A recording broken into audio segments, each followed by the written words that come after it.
Toquemos el tema del capítulo 16 del libro de los Hechos y vemos cómo hablábamos el miércoles de todo lo que requirió para que Timoteo llegase a ser este joven útil en las manos del Señor. Y les prometo no ser largo el día de hoy. Sé que hemos avanzado en tiempo, pero desglosemos algunas de las cosas que vemos rápidamente aquí, porque el día de hoy el tema principal es: si Dios está con nosotros, ¿quién contra nosotros?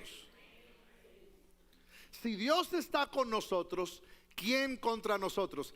If the Lord is for us, who can be against us? Rápidamente, Timoteo, un adolescente, un joven en este momento de su vida, muchacho que a lo mejor creció en la iglesia, y vemos varias generaciones reflejadas aquí: una abuela, una mamá y un muchacho que ahora está postulado a ser uno de los discípulos, pero del apóstol Pablo, donde ahora Pablo lo iba a tomar y lo iba a mentorar y le iba a acompañar y le iba a mostrar el camino de lo que es servirle al Señor. Y rápidamente repaso lo que tocamos el miércoles. Por en el capítulo 16, verso número 1: llegó a Derbe, a Listra. He aquí había cierto discípulo llamado Timoteo, hijo de una mujer creyente y un padre, pero un padre griego. La iglesia daban buen testimonio de él, los hermanos que estaban en Listra y en Iconio. Y quiso Pablo que éste fuese con él, y tomándole, le circuncidó por causa de los judíos que habían en aquellos lugares, porque todos sabían que su padre era griego. La crianza que recibió este muchacho fue muy tremenda de su mamá y de su abuela, porque la Biblia habla de la fe de él. La fe que hubo en tu abuela, la fe que hubo en tu madre y la fe que está en ti. Lo que quiere decir que hubo una enseñanza con la palabra del Señor que fortaleció la fe en la vida de Timoteo. Hermano padre, hermanita abuela o abuelo en esta hora, hay un trabajo por hacer con las siguientes generaciones. La fe suya puede afectar la fe de las generaciones que vienen más adelante. Esa enseñanza de nuestra fe impacta la vida de otros. Su fe impacta la vida de los que te rodean. Si es una fe barata, si es una fe superficial, si es una fe no fundamentada en la palabra del Señor, no puede trascender los momentos difíciles de tu vida y tampoco podrá ayudarte en tu caminar con Dios. La fe del cristiano no puede ser una fe superficial. La fe del cristiano tiene que ser basada en su palabra, donde usted la escudriña, donde usted se alimenta de ella, y cuando tienes que pasar por el fuego, te atreves a pasar por allí, porque sabes que el que te llamó y el que te está direccionando es el Dios Todopoderoso, que dice que aunque pases por el fuego, no te hará daño. Aunque pases por el momento más difícil, pero si tu fe está intacta y está puesta en el Señor, te podrás sostener como viendo al invisible. Eso hicieron ellos por la fe. Vemos a la abuela, vemos a la mamá, y el resultado es Timoteo. Muchacho tremendo, muchacho con fuerza. Tanta fuerza tenía que Pablo luego y le dice más adelante: oiga, no te preocupes tanto por hacer ejercicio, porque al fin y al cabo el ejercicio corporal para poco aprovecha. Pablo llega y le dice eso a Timoteo. Quiere decir que era un joven pensando en su físico, en los juegos los juegos griegos, las olimpiadas y todo aquello. Y Pablo como que lo va direccionando y poniendo en su lugar. Pero era un muchacho que cuando llegó el momento de entrar en su proceso, él dijo: hágale, Pablo. Pablo le dice: yo tengo que circuncidarte, tengo que cortar, tengo que tener acceso a tu parte más vulnerable. Y eso es lo que Dios le pide a alguien en esta mañana, tanto un hermano como un amigo. Tú quieres caminar con Dios, tienes que darle acceso a tu parte más vulnerable. Porque la Biblia usa la palabra circuncidar. Eso significa, la cultura latina no lo maneja, pero la cultura hebrea, la cultura judía, a los 8 días de nacido de un varón, toman a ese niño, lo llevan al rabino y le pasan una cuchilla y le cortan el prepucio de su órgano reproductivo. Eso no es un proceso fácil, es doloroso. Si es doloroso a los 8 días de edad, ¿cuánto más a un muchacho por ahí de 18, de 20? Pasaban por las ciudades, verso 4, les entregaban ordenanzas que habían acordado, es decir, donde quiera que había una iglesia abierta, les daban instrucciones que los discípulos en Jerusalén tenían para las congregaciones.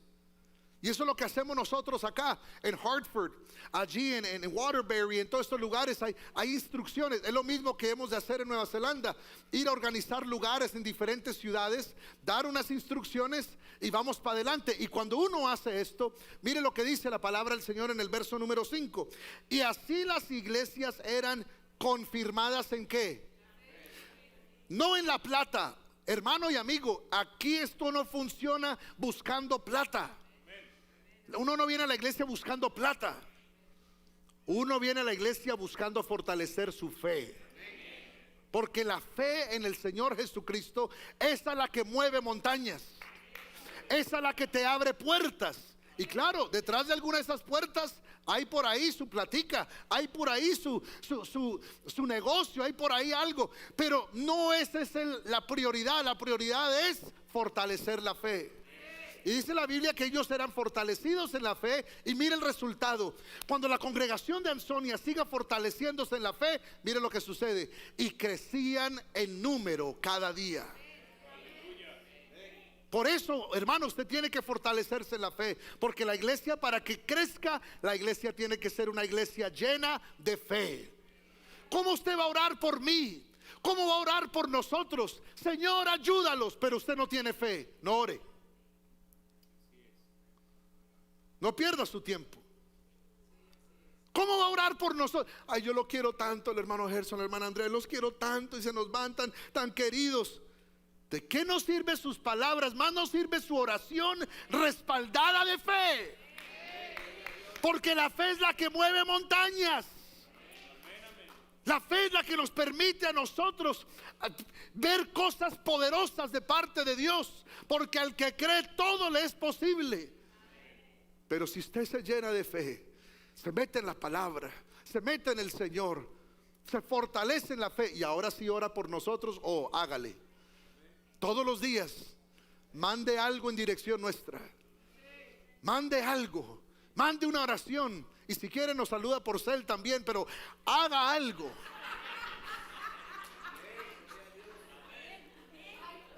Pero la oración tiene que ir acompañada de fe.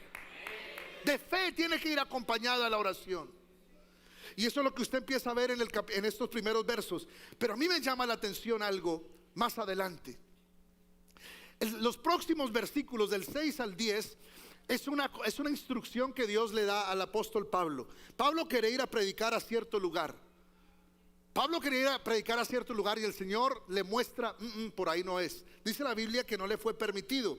Verso número 7, llegaron a Misia, intentaron ir a Bitinia, pero el Espíritu no se lo permitió. Hermanos, amigos, el que dirige la iglesia no es el hombre, el que dirige la iglesia es el Señor.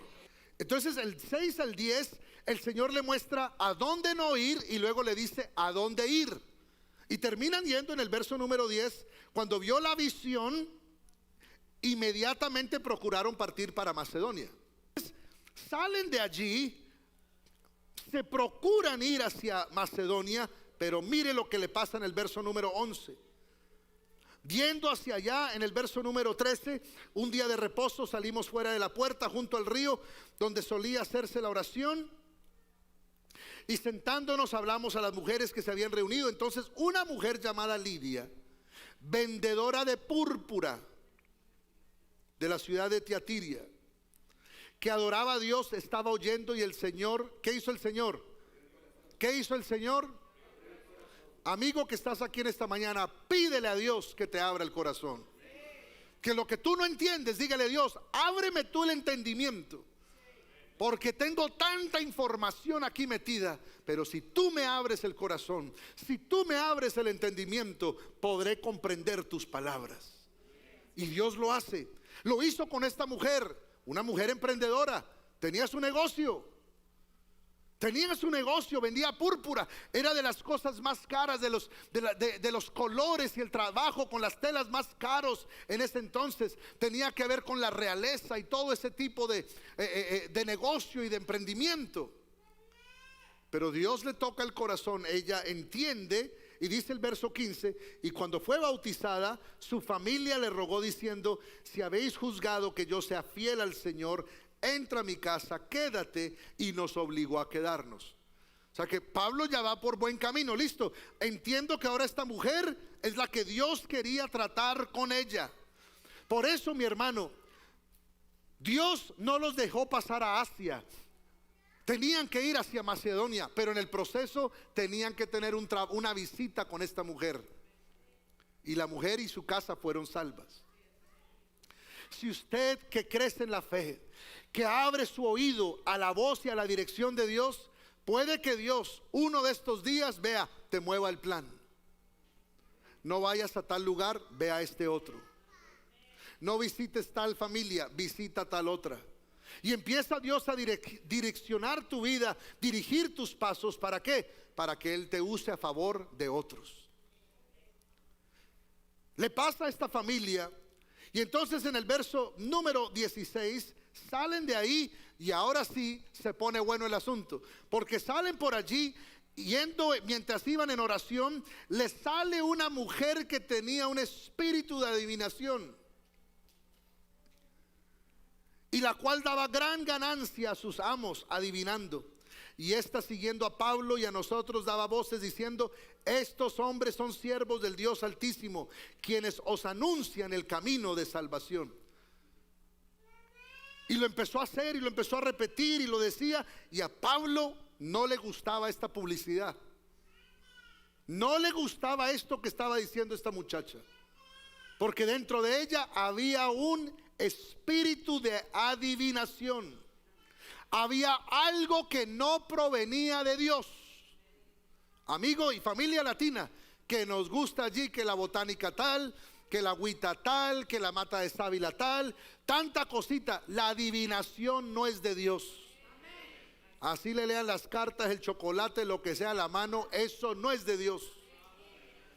Porque uno no necesita buscar que alguien le adivine el futuro. Nuestro futuro en el Señor está asegurado.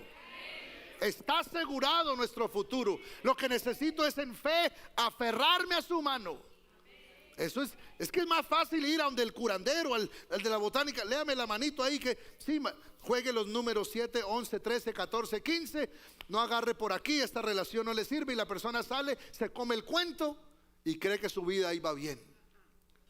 Pero si usted, hermano, deja eso y usted se arrodilla en su casa, le dice: Señor, ayúdame, dirige mis pasos, ayúdame a no meter la pata, ayúdame a no equivocarme, ayúdame, Señor, a salir adelante, bendíceme, Señor. ¿Sabe que hasta este Dios que nosotros tenemos, es que este Dios que nosotros tenemos tiene unas cualidades? Y una es que Él es bueno, Él es fiel, Él es el amor y Él es todopoderoso. Y Él puede abrir puertas que nosotros ni nos imaginamos. Y Él pues es capaz de darnos y hacer cosas mucho más grandes de las que pedimos y entendemos.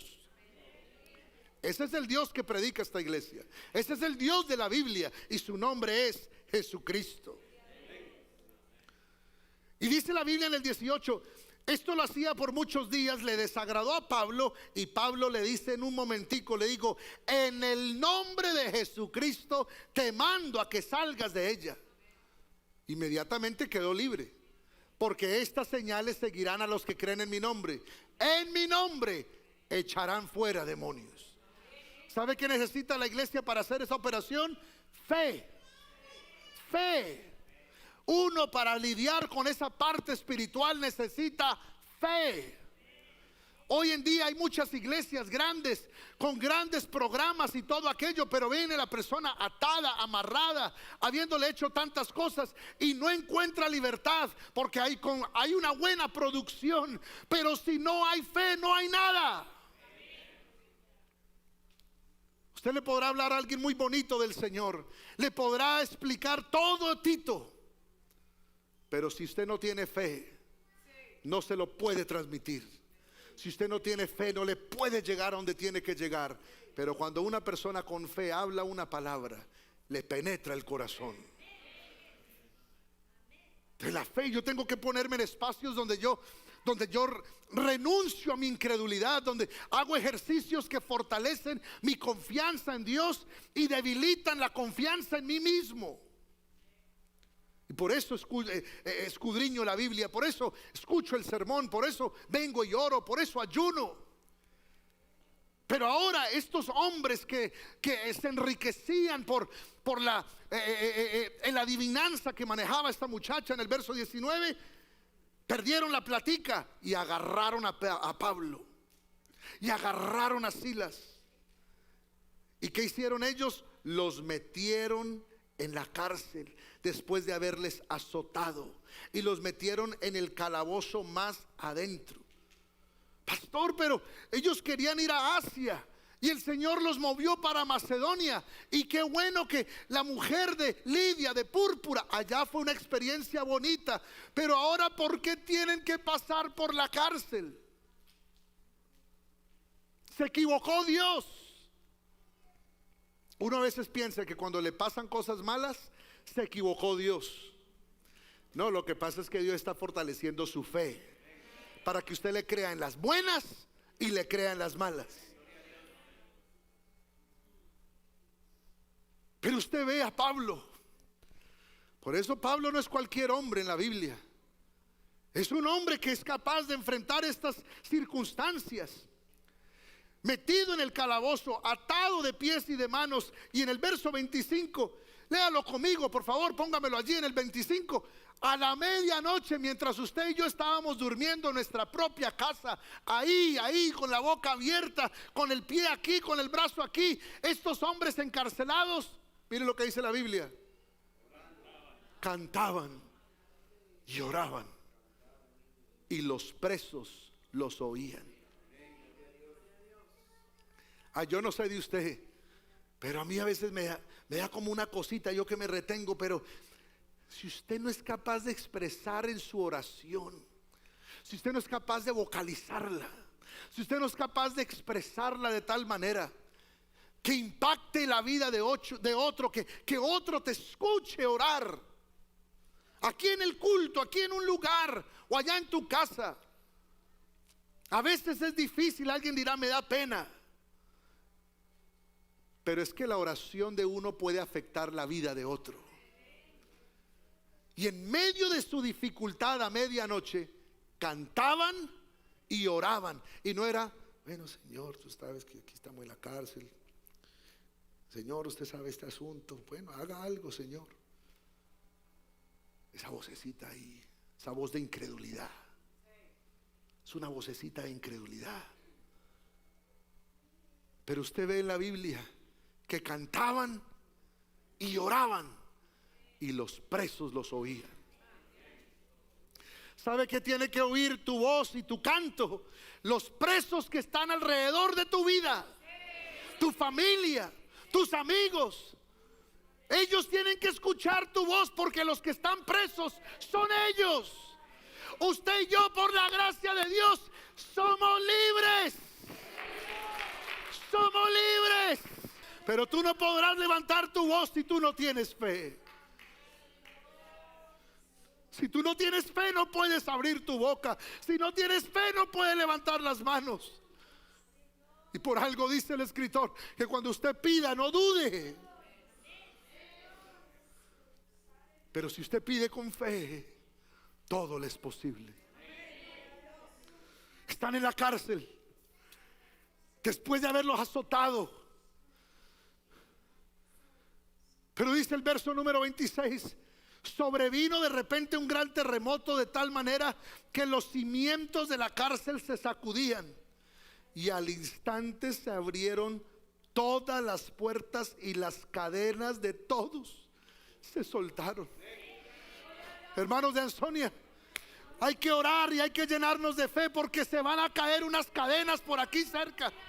Se van a soltar, se van a abrir las puertas de una familia que usted conoce, que está encarcelada por el pecado, que está atada, y el Señor los va a libertar por la fe.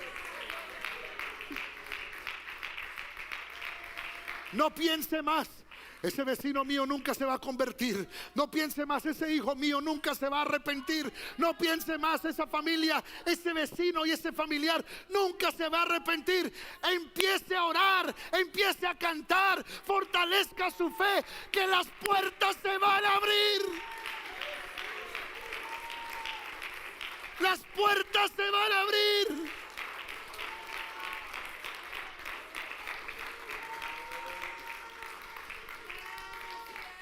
Y ese hombre sabía, si yo me escapo, si la gente se escapa, si los prisioneros se escapan, yo soy hombre muerto. Entonces, ¿qué hace ese hombre? Agarra su espada, está a punto de matarse, está a punto de él quitarse la vida, porque si no, al fin y al cabo otro se la va a quitar. Y hay gente que vive ese momento.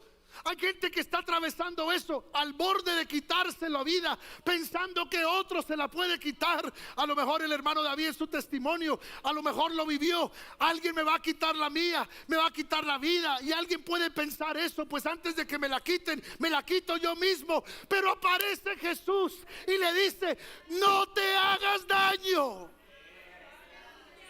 Don't hurt yourself. Don't cause harm to yourself.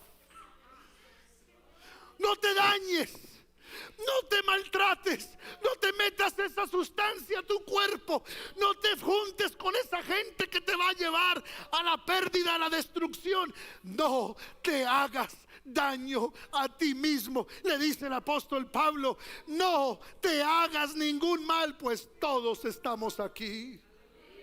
Y el carcelero no lo podía creer. El carcelero sabía: eso es imposible. Esta gente amarrada, si le abren la puerta, lo primero que van a hacer es salir corriendo. Es lo que haría usted, es lo que haría yo. Pero todos estaban ahí, porque el que estaba dirigiendo esa libertad, el que estaba dirigiendo esa operación rescate, era el Espíritu Santo.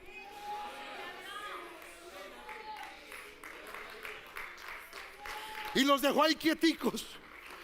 Los dejó quieticos. Y entonces inmediatamente en el verso 29, ¿qué pide? Una persona que sabe dónde está Dios. Mire lo primero que pide: pide luz. Cuando usted sabe que Dios está metido en su vida, que Dios está haciendo algo que tú no puedes explicar, tú necesitas luz. Luz para ver y entender qué es lo que está pasando, porque has estado en la oscuridad por tantos años, por tanto tiempo, acostumbrado a las tinieblas, acostumbrado a tu rumbo, acostumbrado a tus pasos. Pero te está apareciendo ahora el que puede prender la luz de tu vida. Y el carcelero dice: préndanme la luz. Y le quiero decir a alguien en esta hora: Jesucristo es la luz para tu vida. Él es la luz que tú necesitas. Él es la luz. Él es la luz. Jesús es la luz. Y no le preguntó él al hombre: es que mire lo que pasa con la fe, mire lo que pasa cuando usted le transmite a alguien algo en fe. No le preguntó: ¿y qué fue lo que pasó? ¿Y qué fue lo que pasó? ¿Y eso cómo sucedió? ¿Y cómo tú fuiste salvo? ¿Y cómo es que tú fuiste sano? ¿Y cómo es que tu hogar se restauró? That's the wrong question. Es la pregunta equivocada. La pregunta equivocada que la gente a veces hace es: ¿y eso cómo lo hicieron? ¿Eso cuál es la receta? Esa es la pregunta incorrecta. La pregunta correcta es: reconozco que aquí ocurrió un milagro. ¿Qué tengo que hacer para yo ser salvo?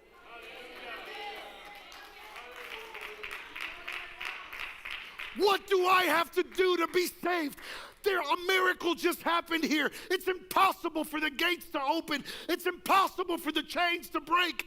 How are you still here and nobody ran? And his question isn't how did this happen? His question is, what do I have to do to be saved? What do I have to do to experience that in my life? ¿Qué tengo que hacer para que eso suceda en mi vida también?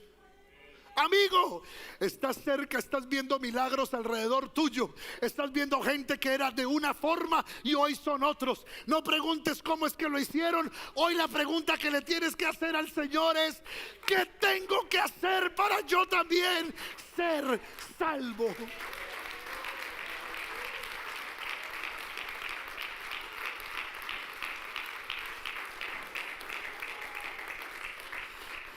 Y la respuesta es sencillita. Porque la respuesta tiene que ver con algo que no te vale nada. La respuesta no tiene que ver con algo tangible. No es una transacción monetaria. Es simplemente tu fe. ¿En qué vas a creer? ¿A qué le vas a creer? ¿Le vas a creer al brujo o le vas a creer a Dios? ¿Le vas a creer al dinero o le vas a creer a Dios? ¿Le vas a creer a tus fuerzas o le vas a creer a Dios? Te digo algo, el brujo va a fallar porque el brujo tiene un dueño. El brujo tiene un dueño. Y la Biblia dice que por encima de todos los poderes está el Dios Todopoderoso. O sea que ese no te puede ayudar. Tu dinero, el dinero se te acaba. Una recesión y se te acabó tu dinero. Un mal negocio y se te acabó el dinero. Vea, una mala relación y la mujer se le llevó la platica. Que tus fuerzas, una caída y se te fregó la vida. Una mala gripa y se te acabó la vida. Un derrame, un ataque al corazón. Hermano, cómase una carne bien frita y verá que si se la tranca acá, se le puede complicar la vida en un instante. Por más grande que usted sea, se puede ahogar. Pero si usted confía en Dios, si usted confía en Dios, no importa lo que usted enfrente, usted siempre podrá obtener la victoria. ¿Qué tengo que hacer para ser salvo? Y le dice algo muy fácil. Yo quiero que usted lo lea conmigo. Cree en el Señor Jesucristo. Diga conmigo, cree en el Señor Jesucristo. ¿Qué tengo que hacer para ser salvo? Cree en el Señor Jesucristo. Y viene una promesa ahí pegada. Y serás salvo tú y por ahí derecho viene tu casa.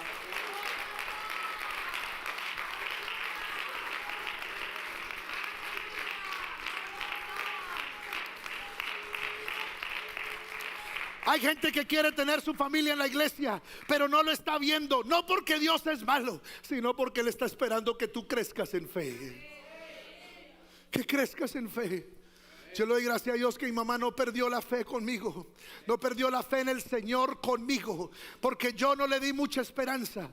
Yo no era para que hubiera sido un pastor, mucho menos para que me consideraran para el campo misionero. Yo no soy eso, pero hay algo había en el corazón de ella que no dejó de orar por mí cuando era un adolescente y cuando era un joven. Y le doy gracias a Dios por una oración de fe de una madre. Y hoy estoy aquí parado por la misericordia del Señor. Y si lo hizo conmigo, si lo hizo con David, si lo hizo con mi esposa, lo puede hacer con todos.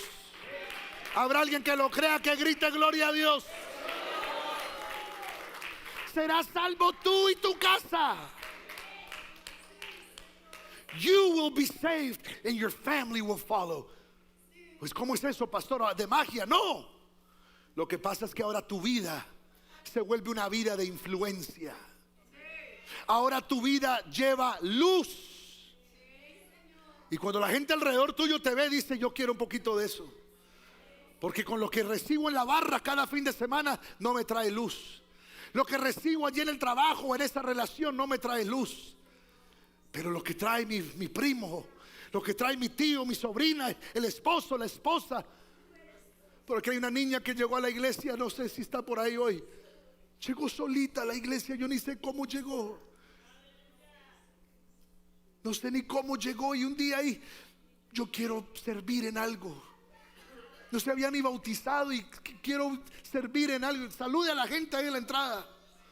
Y luego me dijo, yo quiero bautizarme. Y le dije, ¿quién es tu papá y tu mamá? No, ellos no van a la iglesia. ¿Y por qué tú vienes? Es que porque yo sé que lo necesito.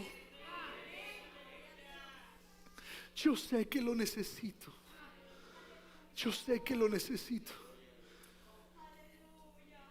Y la fe de esa niña es que llegue el resto de su casa aquí a los caminos del Señor. Tomándolos en aquella hora, dice el verso, ¿crees sé salvo tú y tu casa? Verso 32, le hablaron la palabra del Señor a él y a todos los que estaban en su casa. Y tomándolos en aquella misma hora de la noche, mire lo que sucedió. Ahora el carcelero, el que le había hecho el mal, el que lo había apretado las cadenas, el que le había quitado su libertad, ahora Dios lo tiene lavándole las heridas a Pablo. Póngalo ahí. Tomándolos en aquella misma hora de la noche, les lavó las heridas. Y enseguida, es decir, Pablo, I'm sorry, perdóname, yo no sabía lo que estaba haciendo. Venga, le organizo las manos, venga, le organizo la espalda. Yo sé que te di ese juguete duro, perdóname, no sabía lo que estaba haciendo. Pablo, venga, lo organizo, pero yo necesito que usted esté bien para que me bautice. Y Pablo, ni corto ni perezoso, no se puso a pensar en su dolor. No, pero este man me apretó muy duro. Qué pereza que otro lo evangelice. No, ese primo me hizo un daño a mí. No, ese familiar me hizo algo feo a mí. Que otro lo evangelice, que se lo gane otra persona, que vaya a otra iglesia. Esa no es la mentalidad de un creyente. Un creyente tiene que mirar por los ojos de la gracia y del amor de Dios. Y Pablo dice que enseguida los bautizó. Y enseguida se bautizó él con todos los suyos. Se le cumplió la promesa. Y eso pasó rápido. Milagro, una decisión, y los llevó al bautismo. Y más adelante pasan tantas otras cosas. Pero lo que le quiero decir algo, hermano, es que no importa quién esté en contra de nosotros. Si usted está aferrado a la mano del Señor, si su fe está puesta en Él, usted siempre estará seguro.